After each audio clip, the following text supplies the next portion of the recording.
The middle class didn't vanish overnight.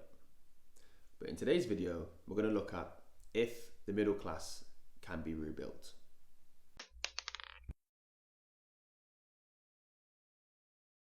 So in any economy, the middle class is the beating heartbeat. It's its core. And that's how you create a strong economy, because when the middle is thriving, the whole ecosystem works. They are the main consumers who fuel the demand of a country. So those small business owners who create jobs, those skilled workers, those people drive the innovation. And the most important piece of the puzzle of an economy is keeping that middle class thriving and out of survival mode.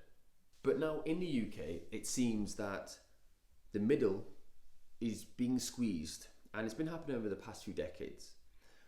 We're seeing stagnant wages, rising living costs, which everyone's feeling, vanishing job security, and of course there's a housing crisis. There's no way around that.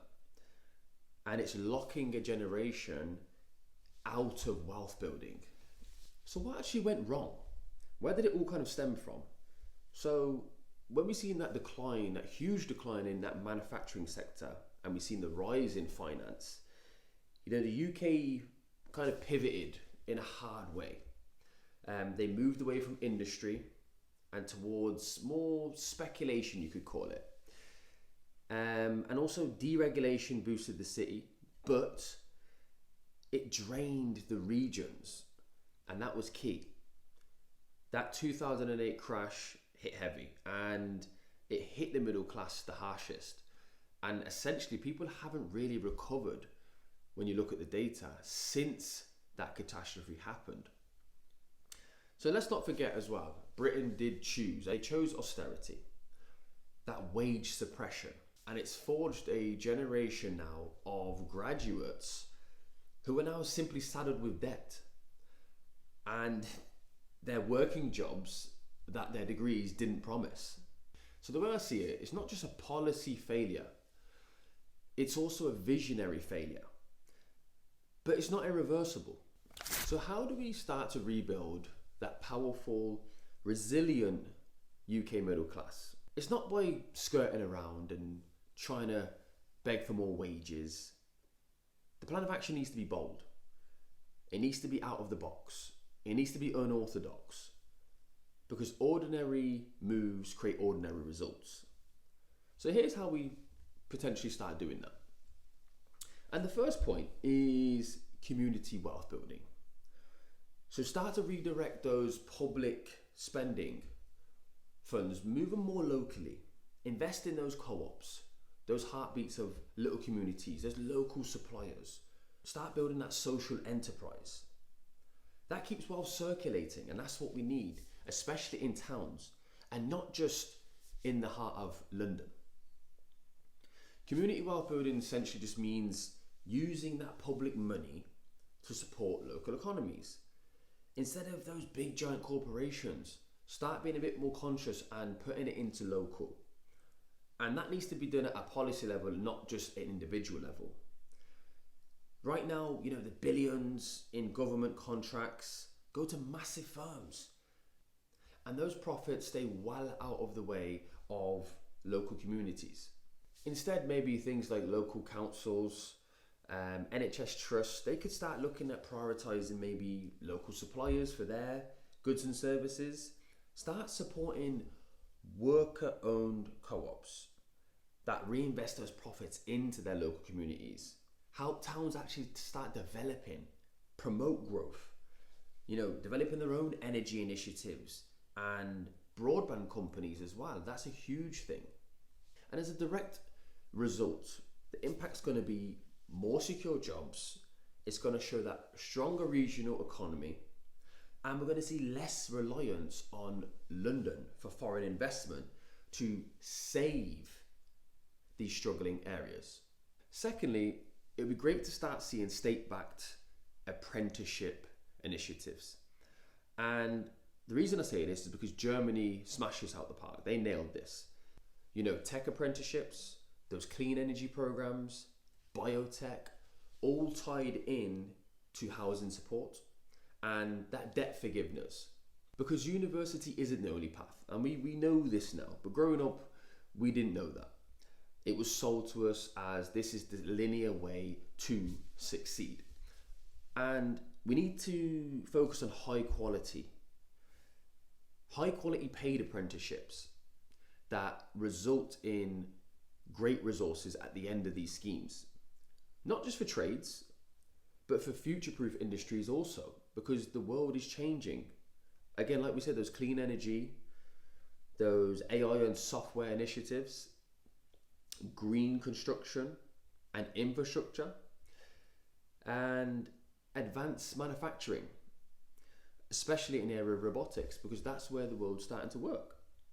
Now you pair this with free or reduced cost housing for apprentices. Student debt forgiveness needs to be on the cards for completing skill programs. I think that's a great initiative and a great incentive. And also guaranteed job pathways after completion of these apprenticeships. That needs to be streamlined as well, and not just this gamble. And as a direct result, we're going to see more skilled workers. The workforce will grow. It'll be more valuable, less student debt. The middle class will start rebuilding from the inside out through modern industry, moving with those times, not just sitting at a desk in office jobs.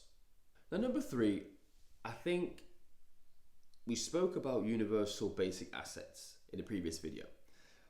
And also we could potentially start looking at universal basic dividends. So forget UBI, because UBI would be no value add to the nation, in my opinion. But UBD, it will provide citizens to let them have a share of national wealth.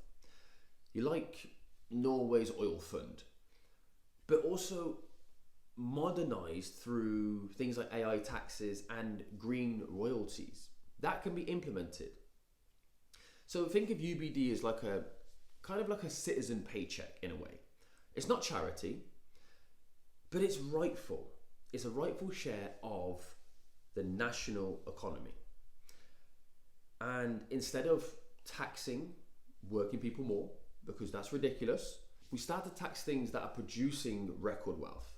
Now that money starts to fund dividends, that regular payment to every citizen, giving people that sense of buffer, that little bit of buffer to maybe go out and start a business, room to retain and care for family, that freedom from that paycheck to paycheck life, that little bit of breathing room where you're above water. That's a feeling that everyone deserves to have.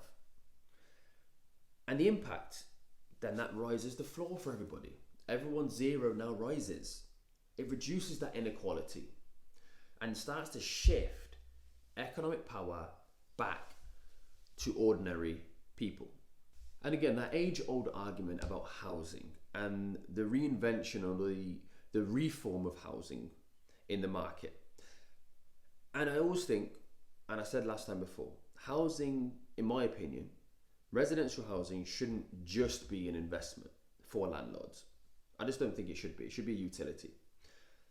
But it should be a foundation of the middle class, essentially, especially when it comes to their security. So things like community land trusts, land is being owned by the community in that sense. State-built, modular homes, quick, low-cost, high-quality homes, not just 50-year projects. Think kind of Lego meets infrastructure.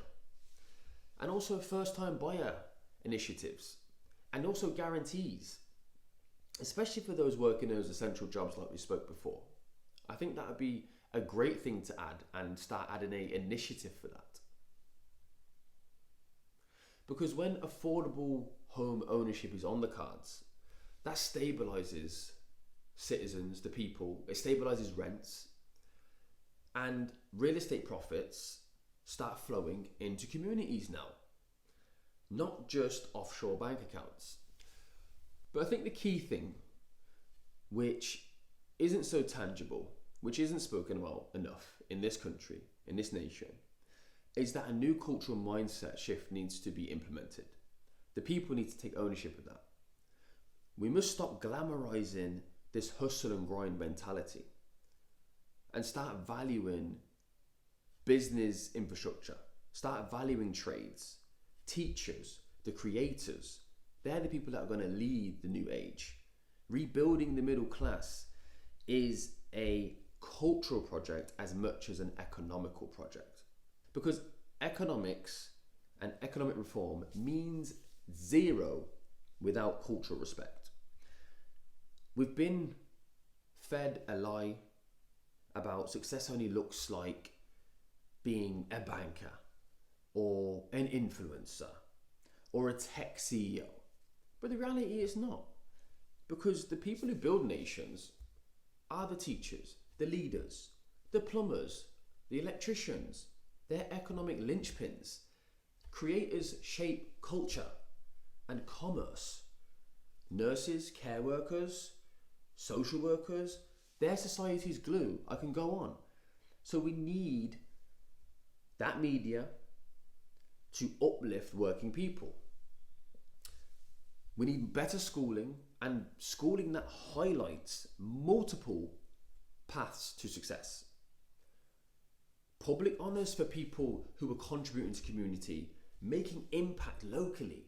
They're the people we need to champion. Not just celebs, influencers, or hedge funders. Because a culture that values everyday excellence, that builds pride. That builds purpose. And that fosters ambition.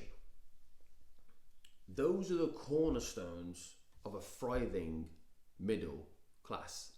So the reality is, what happens if we don't do this? Well, what happens is, without a strong, growing middle class, we get more division, more instability, more inequality, and just general more decline. But can we turn this around? That's the real question. And if we dare to reimagine the UK economy from the inside outward, I believe it can be achieved. If you think the UK can rise again, and not just by the help of billionaires, but through a bold, broad plan of action, hit the like button. Let's spark the conversation that we should have had 20 years ago.